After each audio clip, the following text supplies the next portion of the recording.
अस्सलामुअलैकुम, मैं हूं अफसा कोमल। प्रोग्राम में खुशामदीद। जज साहिबान के खतूत खुलकर एतराज़ात का इजहार, उसके बाद वकला और अपोजिशन के का एहतजाज, इस सब के बावजूद पाकिस्तान में होनी को कोई नहीं टाल पा रहा। यानी सिस्टम इस किस्म के फैसले और इकदाम करने में कामयाब हो रहा है जो मौजूदा सेटअप के देरपा होने की जमानत बनते जा रहे हैं। जैसा कि कल हमने डिस्कस भी किया और आप सबने देखा कि जुडिशल कमीशन के इजलास में 4 मेंबरान के बॉयकॉट के बावजूद जज साहिबान की सुप्रीम कोर्ट में तकर्री कर दी गई। लेकिन जज साहिबान भी अपने मुख्तलिफ अंदाज में अपनी तनकीद हो, इजहार ख्याल हो या तशवीश हो, उसको सामने रख रहे हैं। आज इस्लामाबाद हाई कोर्ट के जज मोहसिन अख्तर कियानी ने एक केस की समाअत के दौरान रिमार्क्स दिए कि अदलिया, पार्लियामेंट और इंतजामिया समेत तमाम सतून गिर चुके हैं। अदलिया का सतून हवा में है मगर हम फिर भी मायूस नहीं हैं। इन रिमार्क्स पर आज स्पीकर कौमी असम्बली अयाज सादिक रद्द अमल दिया है। उन्होंने रूलिंग देते हुए नापसंदीदगी का इजहार किया इन रिमार्क्स पर और वजीर कानून को मुखातिब करके कहा कि जज साहब को पैगाम भिजवा दें कि ये अल्फाज काबिल कबूल नहीं। सुनिए स्पीकर कौमी असम्बली की गुफ्तगू। ऑनरेबल जज इस्लामाबाद हाई कोर्ट, उन्होंने पार्लियामेंट का नाम यूज किया है। उन्होंने एग्जीक्यूटिव और जुडिशरी का कि ये कोलैप्स कर गई। Nobody has a right to give a statement against the parliament of Pakistan. This is our prerogative. Please convey to the honourable जज this is not acceptable to the parliament. दूसरी तरफ आज चीफ जस्टिस ऑफ पाकिस्तान की IMF वफ्द से मुलाकात और सहाफियों से बातचीत तवज्जो का मरकज बनी हुई है।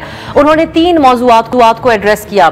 एक तो चीफ जस्टिस ने जो IMF से मुलाकात हुई उस हवाले से बात की और कहा कि हमने आइन के तहत अदलिया की आज़ादी का हलफ उठा रखा है और इस बात को से हमने IMF की तकनीकी टीम को आगाह किया आज मुलाकात में। और फिर उन्होंने कहा कि हम इस्लाहात के लिए भी तैयार हैं, ताउन जारी रखेंगे।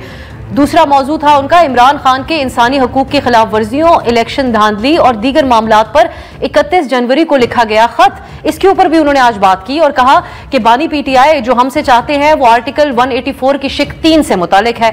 मैंने ये मामला आईनी कमेटी को भिजवा दिया है। सहाफियों से इस गुफ्तगू में जजेस के जो खतूत का एक सिलसिला है उसका भी तज़किरा किया। इस पर चीफ जस्टिस का कहना था कि अभी मैंने खत खोला भी नहीं था कि टीवी पर खबर चल गई। तो और साथ ही उन्होंने ये भी कहा कि अगर जजेस जुडिशल कमीशन का बॉयकॉट ना करते तो बेहतरीन जज सुप्रीम कोर्ट में आते। फिर अब वजीर कानून ने भी IMF के वफ्द से जो कि एक मुलाकात रही तकनीकी टीम से चीफ जस्टिस की, उसको मामूल की मुलाकात करार दिया कि इस वजह से हुकूमत के ऊपर कोई दबाव नहीं है, ये मुलाकातें मुआहिदों के तहत होती रहती हैं। सुनिए वजीर कानून की गुफ्तगू।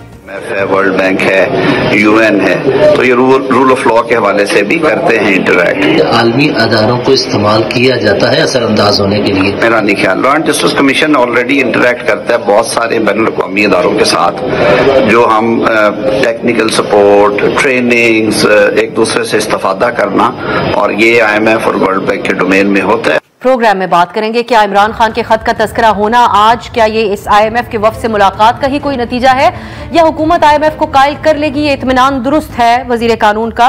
और फिर हम ये भी बात करेंगे कि वकला के तमाम एहतजाज के बावजूद निजाम अपनी गिरफ्त मजबूत करता हुआ नजर आ रहा है। क्या ऑप्शंस रह गए हैं वकला के पास और अपोजिशन के पास? इस्लामाबाद स्टूडियो में मेरे साथ तशरीफ फरमाए जनाब रियासत अली आजाद साहब, सदर Islamabad high court bar association. हमारे साथ सेनेटर डॉक्टर हुमायूं मोहम्मद साहब भी मौजूद हैं, पाकिस्तान तहरीक इंसाफ के सीनियर रहनुमा। डॉक्टर तारिक फजल चौधरी साहब भी हमें ज्वाइन कर रहे हैं, मुस्लिम लीग नून के रहनुमा। बहुत बहुत शुक्रिया आप तीनों का। पहले हुकूमत का मौकिफ आप दोनों की इजाजत से हम जान लेते हैं। तारिक फजल चौधरी साहब, एक आज पहले तो चीफ जस्टिस की जो आज सहाफियों से गुफ्तगू है उसका बहुत ज्यादा तस्करा है, उसके ऊपर हम बात कर लेते हैं। उन्होंने इमरान खान की 31 जनवरी को जो एक खत उन्होंने लिखा था उसका एक्नॉलेज किया और उसका तस्करा किया और आईनी बेंच के सामने लगाने की बात की है। अब इस खत में इमरान खान ने 9 मई का भी तस्करा किया था, 26 नवंबर और 8 फरवरी के इलेक्शन तीनों के हवाले से अदालत को नोटिस लेने का मुतालबा किया था। तो अब आज ही उनकी IMF की तकनीकी टीम से भी चीफ जस्टिस की मुलाकात हुई। आप लोगों इन दोनों चीजों को यकजा करके देखा जा रहा है, ये आप लोगों के लिए तशवीश का बायस है जो कानूनी मामलात PTI के और इमरान खान के इस वक्त मुल्क में चल रहे हैं, और फिर IMF का भी इस पहलू से देखना इन मामलात को जुडिशरी के एतबार से? देख रहा ना उनका जुडिशरी के मामलात से कोई ताल्लुक है, और दुनिया में वो सिर्फ पाकिस्तान नहीं है जिनके साथ IMF जो है वो अपने किसी प्रोग्राम में एंगेज्ड है। बहुत सारे ममालिक के साथ IMF ये प्रोग्राम करता है। उनकी ख्वाहिश पे अगर वो चीफ जस्टिस से मिले हैं, मेरा ख्याल है यकीनन उनकी ख्वाहिश होगी, गो के मेरे इल्म में नहीं है, तो इसमें कोई ऐसा मजाके वाली बात भी नहीं है। लेकिन पाकिस्तान के जो दाखिली मामलात हैं और हर मुल्क के जो दाखिली मामलात होते हैं उनमें कोई भी बैरूनी इदारा हो या बैरूनी मुल्क हो वो मुदाखलत नहीं कर सकता और ना करेगा और ना हो सकती है प्रैक्टिकली। बाकी इमरान खान साहब के जिस खत और ख्वाहिश का आपने इजहार किया है, देखिए वो कई खत जो है वो इधर उधर लिख रहे हैं, लेकिन जो सिस्टम है वो किसी की मर्जी से नहीं चलता। मुल्क के आइन और कानून के मुताबिक अगर कोई चीज़ आप ये कहें कि वो रिक्वेस्ट करेंगे या उसके मुताबिक उनकी पार्टी रिक्वेस्ट करेगी तो उसे सिस्टम एंटरटेन भी करेगा, अदालतें भी एंटरटेन करेंगी। लेकिन खतूत लिख के इदारों को, चीफ जस्टिस को, अदालतों को अगर आप ये चाहें कि आप उन्हें मुतासर कर सकते हैं या इंटरवीन कर सकते हैं, उनके एक ड्यू जो प्रोसेस ऑफ लॉ है और जो आइन के मुताबिक काम कर रहे होते हैं इदारे, वो मुमकिन नहीं है। ऐसा नहीं होता कि आप खतूत लिखें और इदारे आपके ख्वाहिशात के मुताबिक एक्ट करना शुरू कर दें।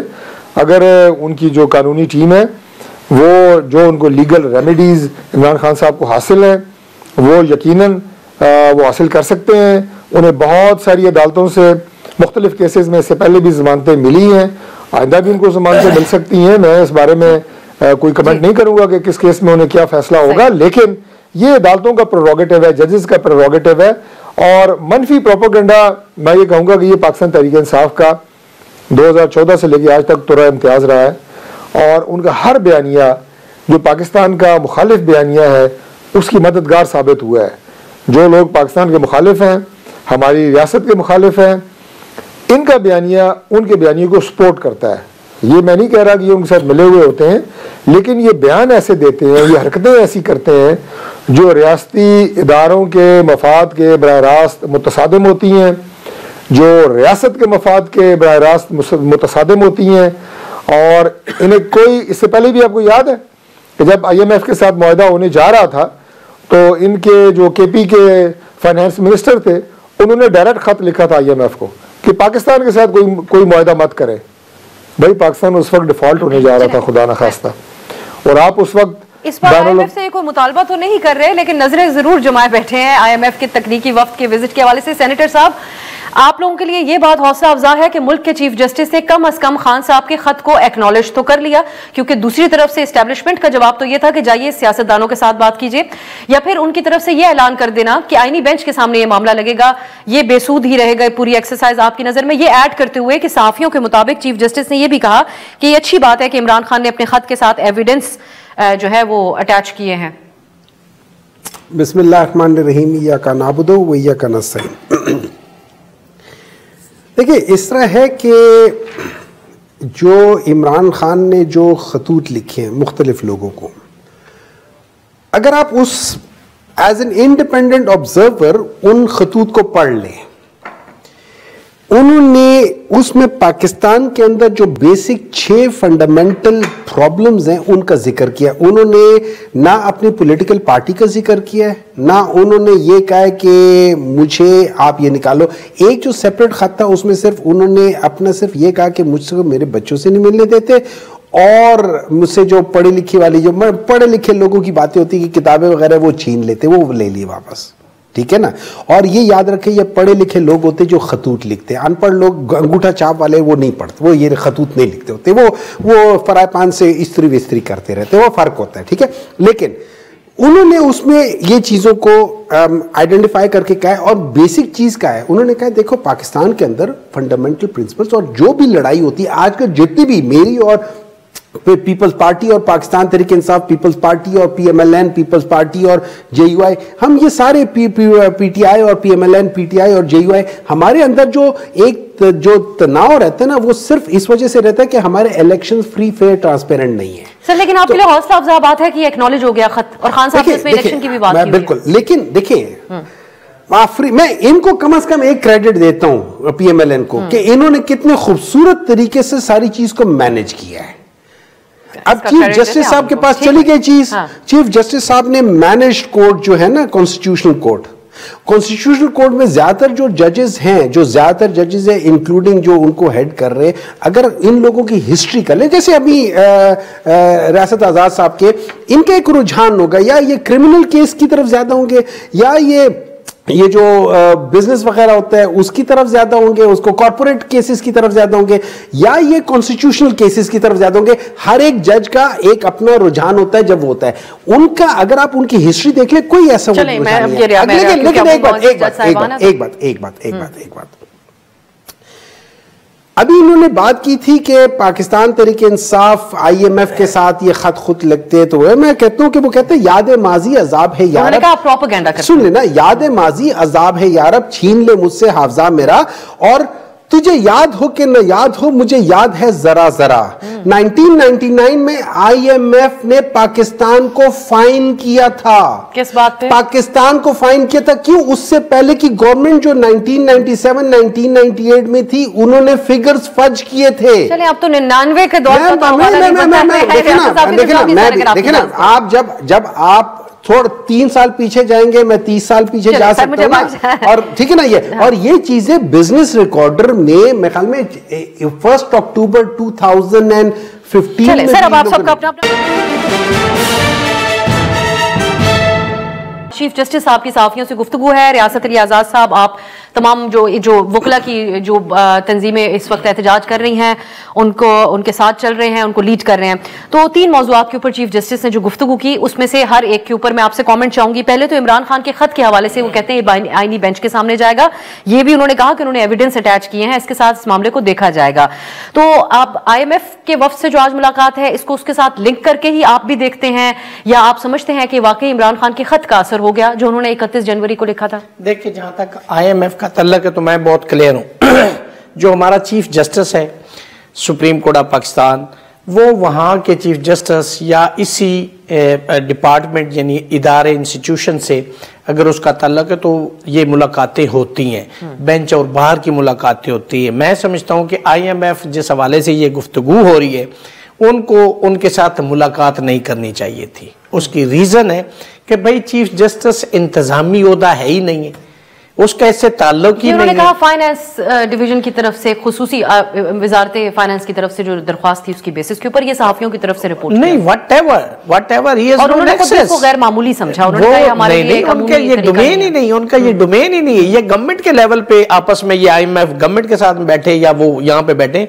आपको एक मिसाल देता हूँ, इस्लामाबाद हाई कोर्ट में जर्नलिस्ट गए थे मिलने के लिए chief justice Islamabad high court को, इकबाल हमीदुर रहमान साहब को, और उन्होंने मिलने से इनकार कर दिया। तो उन्होंने कहा what next is with me, मैं नहीं मिलूंगा, मेरा क्या हमारी सूरत-ए-हाल भी तो गैर मामूली है। वो of course, law and order को ऑफ कोर्स, लेकिन देखिए जो जब आप कर्जे लेंगे ना किसी से तो वो अपनी मर्जी से करता है, वह आपको उसकी हर बात जायज नाजायज माननी होती है, ये आपको पता है। जो कर्ज ले वो सामने खड़ा नहीं हो सकता, वो आंखों में आंखें डाल के बात नहीं इमरान खान के खत का जवाब कैसे? आप अगले खत की जो बात है ना, ये मैं समझता हूं कि जो आर्टिकल 184 सब आर्टिकल 3 है ना, उसमें 2 तरीके सो मोटो लेने के, इसको सो मोटो कहते हैं, और इसमें भी 2 प्रैक्टिस एंड प्रोसीजर जो एक्ट आया उसके तहत 2 कमेटियां, एक आईनी बेंच की कमेटी है और एक दूसरी है जो रेगुलर बेंच बनाती है। 184(3) के तहत 2 ऑप्शन है, या तो सुप्रीम कोर्ट या कमेटी एक रजिस्ट्रार नोट पुट कर देता है कि ये public at large, public interest का मामला है, ह्यूमन राइट्स का मामला है, तो वो पुट करते उस पे वो सो मोटो हो सकता है और बेंच कॉन्स्टिट्यूट हो सकता है। दूसरा ये है कि ये जैसे खत चला गया, एक तो है ना कि any matter come into the knowledge of the chief justice, दूसरा है that has been brought into the knowledge of the chief justice, तो ये इन दैट कैटेगरी फॉल करता है। And now it has came into the knowledge of the Supreme Court, और 184 के तहत उसके ऊपर चूंकि पब्लिक एट लार्ज का मामला है, जैसे आप रिपोर्ट कर रही हैं, आपके रिपोर्टर्स ने रिपोर्ट किया है, तो मैं समझता हूं कि उसके ऊपर ये हो सकता है। चलें, अब इसमें उन्होंने सीनियरिटी के हवाले से भी बात की कि ये मामला सेटल है, उस पर हम आगे जाके आपसे जरूर तीनों निकात पे बात करेंगे, और जो वकला का एहतजाज है उस एतबार से भी। अब डॉक्टर तारिक फजल चौधरी साहब, जस्टिस कियानी की तरफ से एक केस में आज रिमार्क्स दिए गए जिसपे स्पीकर कौमी असेंबली ने बहुत ज्यादा एतराज किया है। जस्टिस कियानी ने कहा था कि अदलिया, पार्लियामेंट और इंतजामिया तमाम सतून गिर चुके हैं, लेकिन इसके ऊपर स्पीकर साहब ने कहा कि ये उन्हें किसी को हक हासिल नहीं पार्लियामान के हवाले से ऐसी बात करने का। लेकिन एक अमूमी राय तो मुल्क के अंदर पाई जाती है कि इलेक्शन की शफाफियत ना होने की वजह से इस वक्त पार्लियामान हो या आप लोगों की तरफ से की गई कानून साजी हो, उसकी शफाफियत के ऊपर सवाल उठते हैं और उसकी हैसियत के ऊपर भी। पटन की रिपोर्ट इस इलेक्शन के हवाले से जो है, अभी इस इलेक्शन को 1 साल मुकम्मल होने पर उन्होंने जारी की, उसकी मेन हाईलाइट यही थी कि 2024 election was war against voters, एक जंग थी वोटर्स के खिलाफ। तो आप नहीं समझ इतना सीखपा होने की क्या जरूरत जज साहब के रिमार्क्स पर? देखिए, सीखपा होने की जरूरत नहीं है, ना ये सीखपा होने वाली बात है। बड़ी नॉर्मल बात उन्होंने की है, क्योंकि स्पीकर साहब जो हैं वो कस्टोडियन ऑफ द हाउस हैं, कस्टोडियन ऑफ द पार्लियामेंट हैं। उस हवाले से जब ये बात की गई कि सारे स्तून गिर चुके हैं जिनमें पार्लियामेंट भी शामिल है, तो मेरा ख्याल है कि उनका ये बनता था कि वो अपने इदारे के दिफा के लिए कोई कमेंट करें, और उन्होंने किया और बड़ी जायज़ उन्होंने बात की। उन्होंने कोई ऐसी बात नहीं की जो आप ये कहें कि किसी हवाले से भी कोई अखलाकी, कानूनी या आईनी दायरे-कार से बाहर हो। बड़ी नॉर्मल बात उन्होंने की है। और दूसरी बात यह है कि इलेक्शन के हवाले से जो आपने बात की है, मैं पहले अर्ज कर चुका हूँ कि कभी अगर आप 2008 का इलेक्शन देखें तो ये आरोज़दा इलेक्शन है, जरदारी साहब ने कहा। 2013 का इलेक्शन देखें तो जी ये पंचरों का इलेक्शन है, इमरान खान साहब ने कहा इसमें बड़े पंचर लग गए हैं, 35 पंचर लग गए हैं और फ्लॉ हो गए हैं। 2018 का इलेक्शन देखें, आरटीएस का इलेक्शन है जिसमें आरटीएस बैठ गया, नताइज जो मुस्लिम लीग नून के हक में आना शुरू हुए वो बंद हो गए और अचानक वो जो है इमरान खान साहब के हक में आना शुरू हो गए। जो सिस्टम इलेक्शन के रिजल्ट कंपाइल कर रहा था जिसका नाम आरटीएस था वो बैठ गया, वो ख़त्म हो गया। उसके बाद 2024 का इलेक्शन आता है, इसमें आपको जनाब एक नई मंत्रा सामने आता है।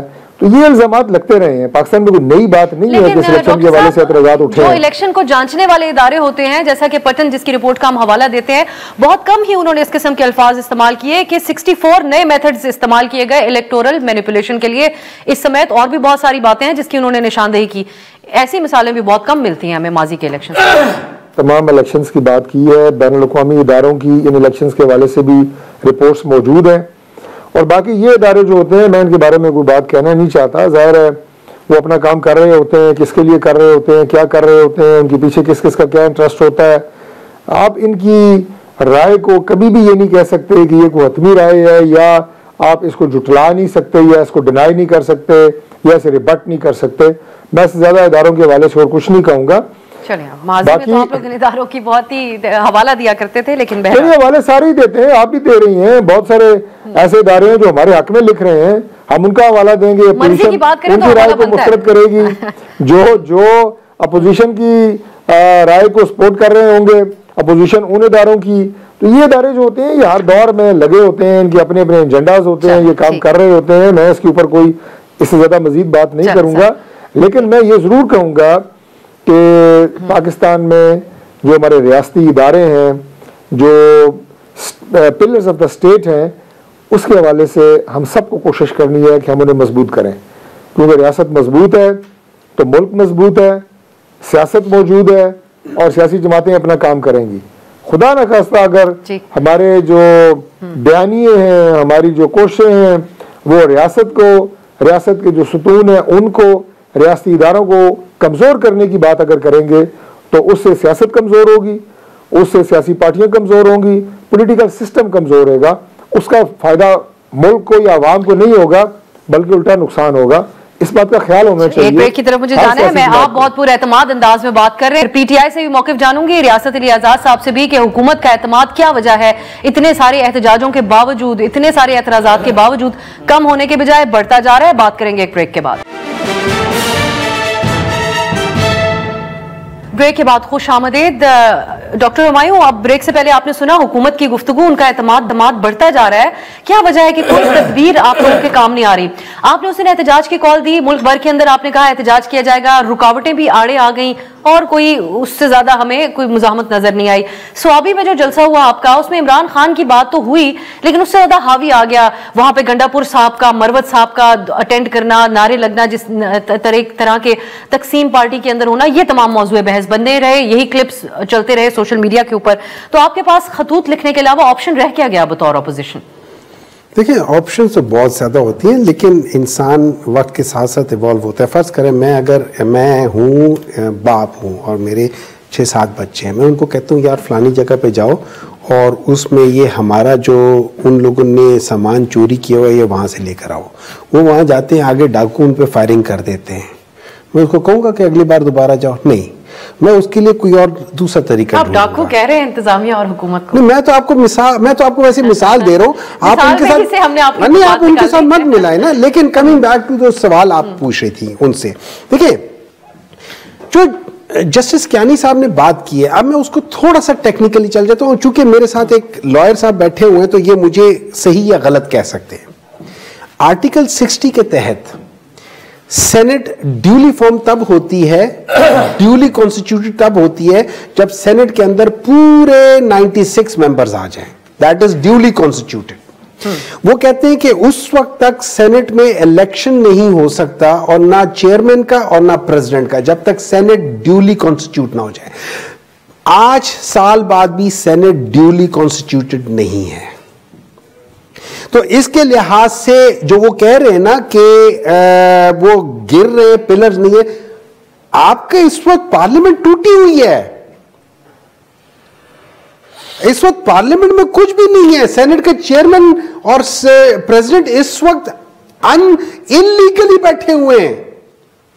आप उसकी बात कर, सारे आपके उस लिहाज से देखें, आपके सारे आईनी ओहदे इस वक्त गलत हैं।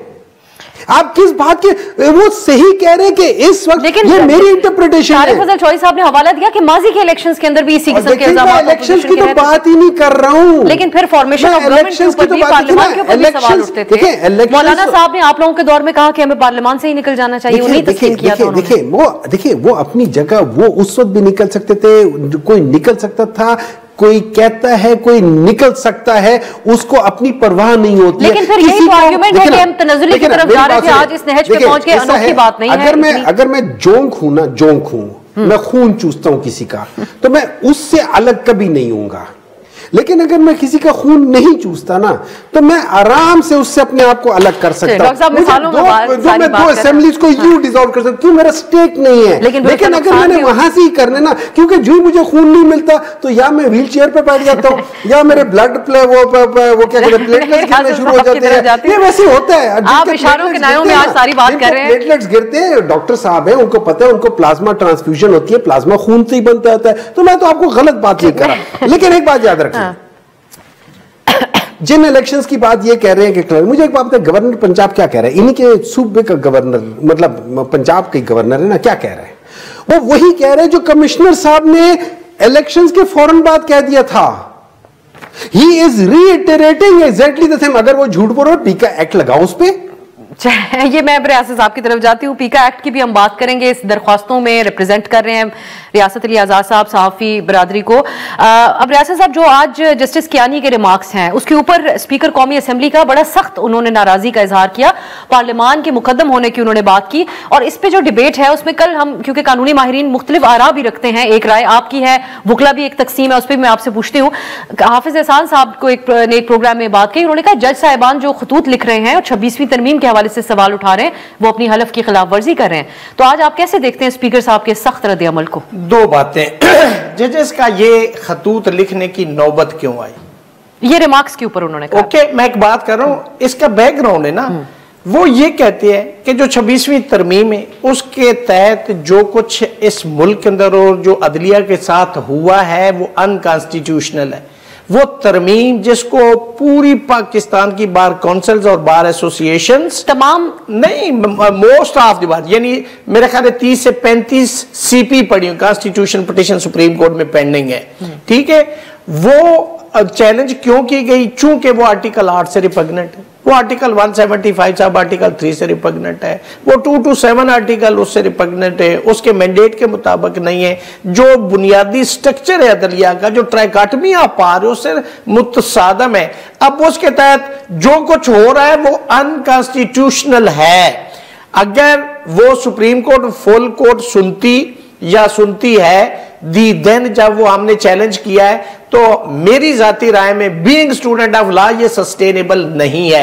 इस वजह से वो अपना एक मौकफ दे रहे हैं कि भाई इस मुल्क के साथ क्या हो गया, आपने एक इदारा खत्म ही कर दिया है। अगर आज मोहसिन अख्तर कियानी साहब, वो अदलिया के बारे में सिर्फ बात नहीं, वो पार्लियामान को जो कह रहे हैं उसके ऊपर गुजारिश सुने ना, उस पार्लियामेंट की जो 26वीं तरमीम हुई है, अब साहब आपके सामने कैसे हुई है, आपने नहीं देखा, इस दुनिया ने नहीं देखा। लेकिन यही तो आर्ग्यूमेंट है कि जब तक वो मामला सेटल ना हो जाए 26वीं तरमीम का, उसके ऊपर एतराज जज साहिबान का अपने रिमार्क्स या खतूत के जरिए करना, कोर्ट्स के अंदर प्रेपोजिशंस आती हैं या कोई भी कॉन्स्टिट्यूशन डिबेट चल रही होती है या मैटर सुना जा रहा होता है, उसके ऊपर कमेंट्स आते हैं जजेस के, ठीक है।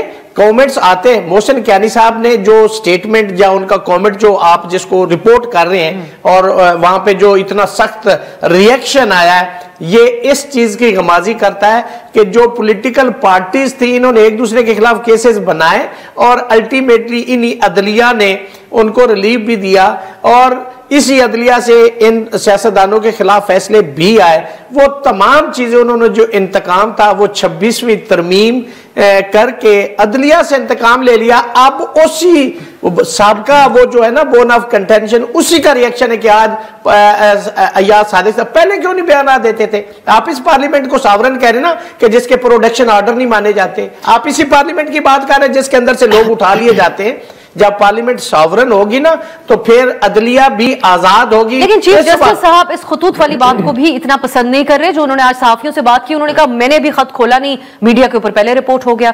तो ये उनका एक एतराज है, इसको आप कैसे देखते हैं? देखिए, मैं तो इसको नहीं जानता कि पहले कैसे आया नहीं आया, मुझे तो इसकी डायरेक्ट कोई इंफॉर्मेशन नहीं है। लेकिन देखें, खतूत लिखे जा सकते हैं। चीफ जस्टिस साहब पाकिस्तान को आप भी लिख सकती हैं, कोई सेगमेंट ऑफ सोसाइटी लिख सकती है कि यहाँ पे ये ह्यूमन राइट्स की वायलेशन है, ये पब्लिक इंटरेस्ट का मामला है, ये पब्लिक एट लार्ज जैसे सफरकारी 184(3) है ही यही।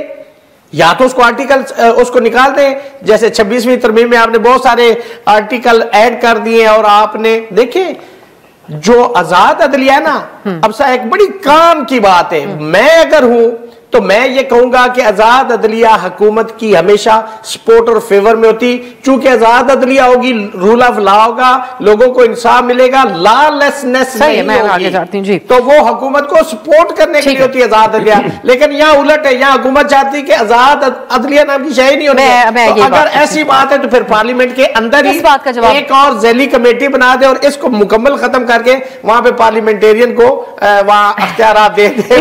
ये काम भी वही कर चले। अब ये तो तारिक फजल चौधरी साहब भी रिस्पॉन्ड कर सकते हैं। ये एक पिक्चर पेश कर दी, 26वीं तरमीम ने ये एक पिक्चर दे दी। तारिक फजल चौधरी साहब, हुकूमत कंट्रोल तो हासिल कर चुकी है एक तरह से इन तमाम इक़दाम के जरिए, लेकिन आप दूरअंदेशी का भी मुजाहरा कर रहे हैं इस वक्त। अगर सोचें तो आप मुतमईन हैं। एक ये भी ख्याल जाहिर किया जाता है और ये तमाम अमूमी राय है जो इस वक्त मौजूद है कि ये जो 26वीं आईनी तरमीम है, अगर कल पीटीआई की हुकूमत भी आ जाती है जो सख्त मुखालफत कर रही है इसकी, वो कभी भी इसको खत्म नहीं करेंगे। वो भी चाहेंगे कि इसको आपके खिलाफ इस्तेमाल करे हुकूमत, मुकम्मल तौर पे एग्जीक्यूटिव अपने मातहत करके अदलिया को अपनी मर्जी के इसी अंदाज में बेंचेस बना के, जिसके लिए आप हम ख्याल बेंचेस के अल्फाज इस्तेमाल करते थे, मुस्तकबिल के हवाले से कोई कंसर्न आपके हलकों में रहता है या आप मुकम्मल इस पे मुतमईन है? देखिए, रियासत साहब ने जहाँ अपनी बात खत्म की है मैं वहां से शुरू करूंगा आपके सवाल का जवाब देने के हवाले से। उन्होंने ये फरमाया कि खतूत लिखे जा सकते हैं और हर कोई खत लिख सकता है। बिल्कुल उनकी बात ठीक है। और ख़त लिखने के हवाले से डॉक्टर साहब ने, जो मेरे कुलीग भी हैं, उन्होंने एक नए एटमी राज से पर्दा उठाया है कि ख़त लिखने के लिए पढ़ा लिखा होना ज़रूरी है, जो कि सिर्फ यही है। यही गुरूर और तकब्बुर इनको इस हाल तक लेके आए हैं जिस पे आज ये खड़े हैं, और इससे ज़्यादा नीचे जाएंगे अपने इसी गुरूर और तकब्बुर की वजह से कि सिर्फ यही पढ़े लिखे हैं और इन्हीं में अकल है और बाकी जो है वो सारे लोग कम अकल हैं और ना समझ है। बहरहाल इनकी अपना एक तरीका है और उनकी सोच है और इन्होंने इससे पीछे हटना नहीं है, ना हमें को फ़र्क पड़ता है कि क्या ये कहते हैं दूसरों के हवाले से।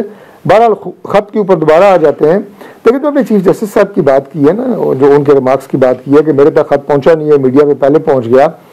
इसका सादा ज़बान में जो तर्जमा है और उसके लिए पढ़ा लिखा होना भी ज़रूरी नहीं है, वो ये है कि वो ख़त मीडिया के लिए लिखा गया था, वो चीफ जस्टिस साहब के लिए नहीं लिखा गया था। अगर आप जो है वो अफसा कोमल को ख़त लिखती हैं चीफ जस्टिस को, ज़रूर लिखें, लिख सकती हैं, आप भी पढ़ी लिखी हैं, लेकिन वो खत जो है चीफ जस्टिस के पास 3 दिन बाद पहुंचे और मीडिया पे 5 मिनट बाद निकल आए, तो इसका मतलब है कि आपने मीडिया के लिए लिखा था। ये बात जो है ना, ये जो चीफ साहब ने नुक्ता अपना उठाया है, मैं उसकी सपोर्ट कर रहा हूँ। दूसरी बात ये आजकल ओपन लेटर्स लिखे जाते हैं डॉक्टर साहब, आजकल खान साहब ने भी ओपन लेटर ही लिखा था। नहीं, ये देखिए, मैं ओपन लेटर के ऊपर बिलीव नहीं करता। अगेन आई विल से कि ओपन लेटर जो है वो मीडिया के लिए होता है। इसका मतलब आप अपने सीनियर को बात कन्वे नहीं करना चाहते। I can write a letter to as chief to my prime minister, और शायद लिखे भी हों कि ये चीज़ें जो हैं वो ठीक करनी है, मुझे आपकी इसमें मदद चाहिए, अपने ऑफिस को स्ट्रेंथन करने के लिए फलां इकदाम होने चाहिए और आपकी मुझे सपोर्ट चाहिए। शायद मैंने लिखा भी हो, लेकिन वो प्राइम मिनिस्टर के लिए था। ओपन लेटर जो है वो आपके टीवी शो, टॉक शो की जीनत बनने के लिए होता है और टीवी पे ब्रेकिंग न्यूज और टिकर चलाने के लिए होता है, मैंने वो नहीं किया। मैंने प्राइम मिनिस्टर को मुखातिब करके खत लिखे, प्राइम मिनिस्टर को मुखातिब की है, उनकी सपोर्ट चाहिए, वो मेरे बॉस हैं, चीफ एग्जीक्यूटिव हैं, ये बात होती है, फर्क मैंने आपके सामने रखा है। दूसरी बात यह है जी कि मैं रियासत साहब की इस नुक्ते को कि जनाब 26वीं तरमीम और उसकी वजह से खतूत लिखेंगे, क्या खत लिखने से 26वीं तरमीम की सेहत के ऊपर कोई फर्क पड़ सकता है?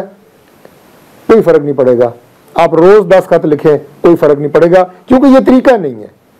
26वीं तरमीम जो है जिस इदारे ने की है उस इदारे का इस्तेकाक है, कानून साजी पार्लियामेंट का इस्तेकाक है। और मेरे भाई ने कहा कि किस तरीके से हुई है आपको भी पता है, वो 2/3 अक्सरियत से हुई है और 2/3 अक्सरियत से ही आइन में अमेंडमेंट की जाती है। अब अगर अपने इत्तेहादियों को जो उसमें नकात थे 26वीं तरमीम में, उन पे कायल करने के लिए, या मौलाना फजल रहमान साहब की सपोर्ट हम ले रहे थे जो 50 से जायद अमेंडमेंट्स थी और मौलाना साहब की मुशावरत के बाद वो टोटल 25 या 26 अमेंडमेंट्स रह गई, यानी 25 से जायद अमेंडमेंट्स जो 26वीं तरमीम में गवर्नमेंट ने प्रपोज की थी, मौलाना फजल रहमान साहब की मुशावरत से वो डिलीट हुई। उसकी वजह से, उस मुशावरत की वजह से अगर वो ताखीर होती है और इजलास अगर 4 बजे होता है, एक मिनट और इजलास अगर 4 बजे होना था, उस मुशावरत की वजह से मुशावरत लंबी हो गई, इजलास रात को 10, 11, 12 बजे पे चला गया, इस पे क्या एतराज है कि जनाब रात की तारीकी में हुई? तो भाई रात को दुनिया के सारे बिजनेस बंद हो जाते हैं। मैंने आपको रीजन बताइए कि किस वजह से, इन तमाम चीजों को करते हुए डॉक्टर साहब आप बात कर रहे हैं, इसको कहते हैं किन हालात में कानून साजी हुई? डाइवर्ट न करें, मैं डाइवर्ट नहीं कर रही, मैं बीच में ऐड ऑन कर रही हूं। आप कह रहे हैं स्मूथ प्रोसेस था डॉक्टर साहब, लेकिन उसमें एतराजात उठे बहुत सारे। देखिए एतराजात तो आपको मेरे कपड़े पहनने में भी हो सकता है कि रात को काले कपड़े क्यों पहने हुए भाई? नहीं, दबाव डालने पे पार्लियामेंटेरियंस को हो सकता है। वो नहीं कह रहा मैं आपको ये बता रहा हूं कि ताखीर उस वजह से हुई क्योंकि सबसे बड़ा एतराज इसके ऊपर यह है साहब कि रात की तारीकी में हुई। मैंने इसलिए थोड़ी तमीद बांध के आपको ये बात की है कि हम मुशावरत इतनी वाइड स्प्रेड हो गई थी इत्तेहादियों से भी, मौलाना साहब से भी, कि उसमें इजलास ताखीर से हुआ और अमेंडमेंट में खुद 2, 2.5, 3 घंटे दरकार थे अमेंडमेंट्स को। मुझे डॉक्टर साहब आपकी इस बात पे एक ब्रेक पे जाना है, आपका पॉइंट जरूर एस्टैब्लिश होगा, इसके ऊपर हम ब्रेक के बाद बात करेंगे। मैं मुझे एक क्विक ब्रेक ले, जरूर इसको कंटिन्यू कीजिएगा ब्रेक के बाद। आपने कहा खत लिखने से कोई फर्क नहीं पड़ेगा, फिर कैसे फर्क पड़ेगा, एक ब्रेक के बाद बात करते हैं। ब्रेक के बाद खुश आमदीद प्रोग्राम का आखिरी हिस्सा है। तारिक फजल चौधरी साहब आप अपनी बात मुकम्मल कर लें, आप पार्लियामान की कानून साजी के हवाले से जो बात कह रहे थे, फिर मैं डॉक्टर मोहम्मद साहब की तरफ लेके जाऊंगी।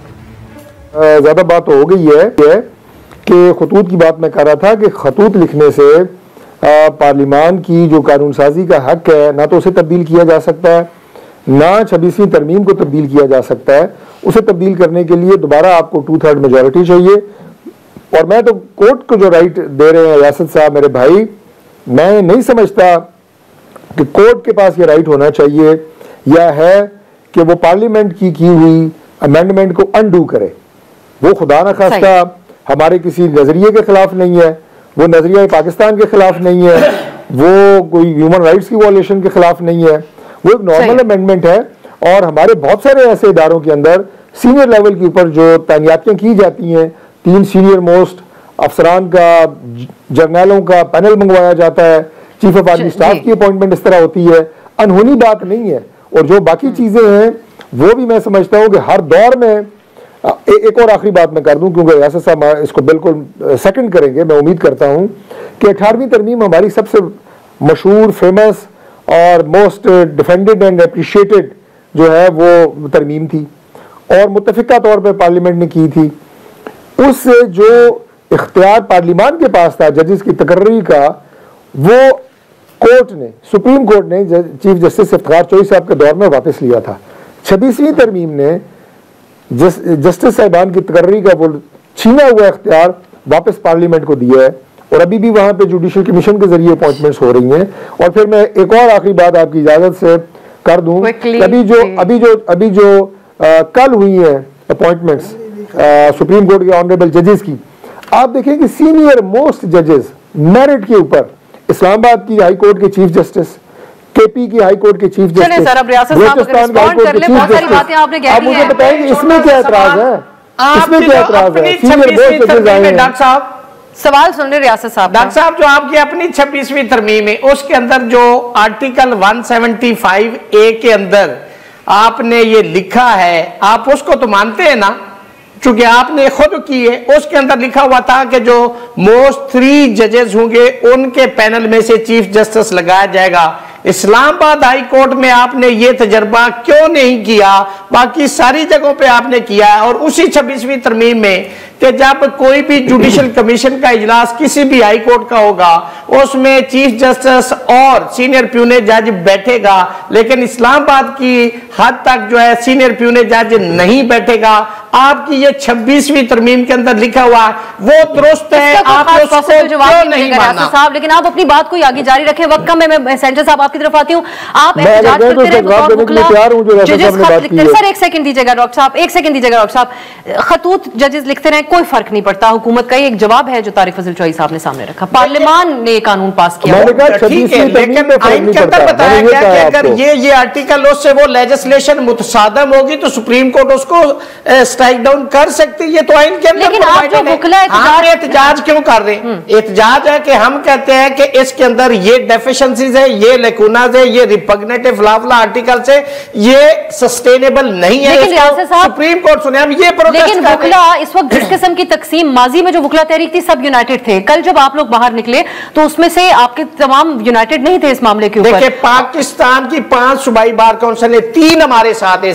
देखिए, सिंध का वाइस चेयरमैन मेरे साथ था, इस्लामाबाद का वाइस चेयरमैन मेरे साथ था, राय बुलेदी साहब बलोचिस्तान बार काउंसिल के वाइस चेयरमैन वो मेरे साथ है, लाहौर की, पंजाब की, एशिया की सबसे बड़ी बार उसके हाई कोर्ट के असद मंजूर भट्ट साहब। लेकिन दीगर सेगमेंट्स ऑफ सोसाइटी जैसा कि ऑपोजिशन पीटीआई के अंदर बहुत सारे वुकला हैं, पीटीआई के वुकला ने आपका साथ दिया जिनको एक्सपेक्ट किया जाता है कि यकीन कर जाए जो कल हमारा प्रोटेस्ट था उसमें नहीं थे पीटीआई के लॉयर्स नहीं, यानी पीटीआई ज़बानी जवाब हम तो अपना एक, हमें पीटीआई मीम नून किसी से कोई ताल्लुक नहीं है। हम आइन की बात कर रहे हैं, कानून की बात कर रहे हैं, हमारा एक बिल्कुल स्पेसिफिक स्टांस है जिसके ऊपर हम खड़े हैं। हमें हमारे साथ कोई खड़ा होता है, पीटीआई जिसके लिए एक पर्सनल मसला है, अगर वो ज्यादा साथ देते, ज्यादा तवाना आवाज बन के आते। हम तो कहते ताजर भी हमारे साथ आए, साफी भी आए, डॉक्टर्स भी आए, इंजीनियर भी आए, तलबा भी आए, पॉलिटिकल पार्टीज के लोग भी आए सारे। हम सब की ये बात मैं एक बात बताता हूँ, जो रियासत साहब कह रहे हैं वो कहते हैं कि ये हम लॉयर का मसला है, आप बीच में पीटीआई को मत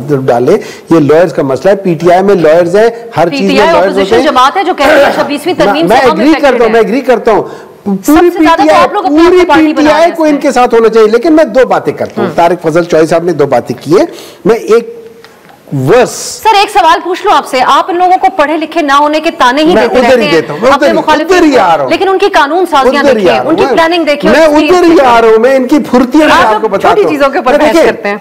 जो सबसे पहले तो मैं एक वो सूरह अज़-ज़ुमर है, ये 39th सूरत है, उसकी आयत नंबर 9 है। उसमें कुरान कहता है कि क्या those who know and those who don't know, क्या वो जो जानते हैं और वो जो नहीं जानते, इल्म रखने वाले और जो इल्म नहीं रखने वाले, क्या वो बराबर हो सकते हैं? नहीं हो सकते। ये मैं नहीं कह रहा। अगर इल्म इंपॉर्टेंट नहीं होती, सर इल्म का हर किसी की अपनी डेफिनेशन, सुन ले अच्छा, इसकी इंटरप्रिटेशन ये है, इंपॉर्टेंट कुरान की आयत तो इंटरप्रिटेशन ये है, एक मिनट, इल्म रखने वाले लोग पीटीआई के, ये इंटरप्रिटेशन है शायद। प्लीज मैं ये नहीं कह रहा हूं कि मैं कह रहा हूं, मैं नहीं कह रहा हूं, मैं एक बात कर रहा हूं, मैं पीटीआई के नहीं कर रहा हूं। आप इंटरप्रिटेशन ये कर रहे हैं, कॉन्शियस हो रहे हैं, लेकिन ऐसी बात है, ये जिस तरीके से 26th अमेंडमेंट पास हुई है, अब मुझे एक बात बताएं, जो पार्लियामानी तरीका है डिस्कशन का, वो ये नहीं है कि फलाने के घर में जाके देखो, फलाने के घर में जाके देखो। मैंने उसके ऊपर कोई डिस्कशन नहीं की, उसमें किसी जगह पे डिस्कशन हो ही नहीं है। ये अच्छा, ये जो बात करें ना 18th अमेंडमेंट की, 9 महीने तक उसके ऊपर डिस्कशन हुई है पार्लियामेंट के अंदर, इधर कोई नहीं। अच्छा, नंबर 2, मुझे एक बात बताएं, ये कोई तरीका है कि आप लोगों को ऊपर किसी को एक तरह से धमका रहे हो, किसी को दूसरी तरह से धमका रहे हो? क्या वो जो तरीका हो रहा था कि डॉक्टर साहब देखिए, आप इस चीज के ऊपर ये जरूर कहिए, हुकूमत के ऊपर आपका ये तमाम एतराज है, इसके तरीकाकार के ऊपर भी एतराज है। पीटीआई कितनी कोई मुतहरिक है, ये भी तो एक सवालिया निशान है। देखिए उसको छोड़, बातचीत करने की हमारी गिनती कौन पूरी करता था? मैं आपसे एग्री करूंगा कि हमें ज्यादा पॉलिटिकल एंगेजमेंट करनी चाहिए, मैं इस बात से एग्री करूंगा, हमें पॉलिटिकल एंगेजमेंट करनी चाहिए। लेकिन देखिए, अगर मेरे सामने जो पॉलिटिकल पार्टी है वो ईमानदारी से काम करने वाली है तो मैं शायद कर लूं। सर ऐसा तो आज लेकिन अगर वो फिरने वाले पार्टी को ईमानदार पाकिस्तान की तारीफ में मैं आपके साथ एक मुसवदा शेयर करता हूं। मुझे एक बात बताएं, आपको पता है हमारे साथ जो मौलाना फजलुर रहमान साहब ने जो मुसवदा शेयर किया था, खुद मौलाना साहब ने भी इसको कहा, बिलावल भुट्टो ने एंडोर्स किया। उन्होंने हमें यह कहा था कि 26वीं तरामीम के तहत justice Mansoor Ali Shah chief justice रहेंगे, ये अकॉर्डिंग टू जो मुसवदा हमें मिला था। मेरे पास बाद में इन्होंने चेंज कर दिया। देखिए इनके साथ आपका एक कसूर ये भी है कि आप लोग उनकी बात पे एतमाद किए थे। बहुत शुक्रिया डॉक्टर हुमायूं मोहम्मद, तारिक फजल चौधरी साहब, रियासत अली आजाद कह दिया कि इन पे एतमाद नहीं करना चाहिए। एक फर्क इस गुफ्तगू में भी हमारे नाज़रीन नोट कर सकते हैं, एक तरफ सियासत की जा रही है, दूसरी तरफ बहुत बड़ा एहतजाज है, एतराजात है इस निजाम से, लेकिन कोई मौसर तरीके का लाहेअमल सामने नहीं आ रहा। और ये हम बात करें ऑपोजिशन की, देखते आने वाले दिनों में तब्दील होता है या नहीं। आज के लिए इजाजत दीजिए, खुदा हाफिज।